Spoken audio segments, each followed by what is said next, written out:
सबसे ज्यादा कंट्रोवर्सी तो हाल ही में हुई जब आपने प्रधानमंत्री नरेंद्र मोदी को बुलाया शिलान्यास के लिए। और किसे बुलाता? अरे आप कांग्रेस में थे, राहुल गांधी को बुलाते, सोनिया गांधी को बुला लेते। रजत जी, माथा देख के टीका लगाया जाता है। और रजत जी, ये हमारी आस्था का आधार है, ये हमारी श्रद्धा का केंद्र है, ये हमारी श्रद्धा का शिखर है। किसी भी मंदिर की आधारशिला रखने के लिए हाथों का पवित्र होना जरूरी है। मैं दिल की बात कहे बिना मानूंगा नहीं। माफ करना आचार्य प्रमोद कृष्णम कहीं भी हूँ, लेकिन ये भाजपा और कांग्रेस का सवाल नहीं, ये राजनीति का सवाल नहीं, ये सनातन की परंपराओं का सवाल है। श्री कल्की धाम का शिलान्यास किसी ऐसे व्यक्ति से नहीं कराया जा सकता जो बीफ खाने की वकालत करता हो। तो मुझे इस देश के अंदर किसी भी राजनीतिक दल में नरेंद्र मोदी से पवित्र हाथ किसी के नहीं लगे जिससे कल्की धाम का शिलान्यास कराया जाए।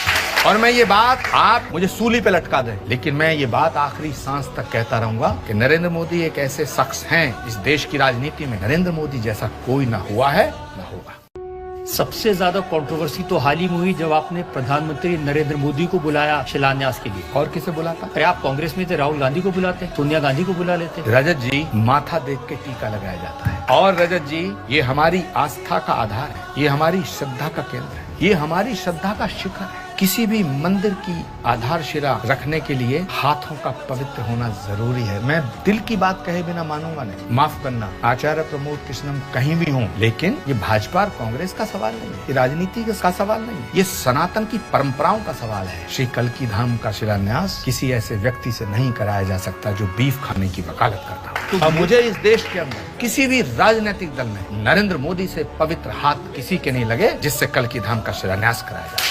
और मैं ये बात, आप मुझे सूली पे लटका दें, लेकिन मैं ये बात आखिरी सांस तक कहता रहूंगा कि नरेंद्र मोदी एक ऐसे शख्स हैं इस देश की राजनीति में, नरेंद्र मोदी जैसा कोई ना हुआ है ना होगा।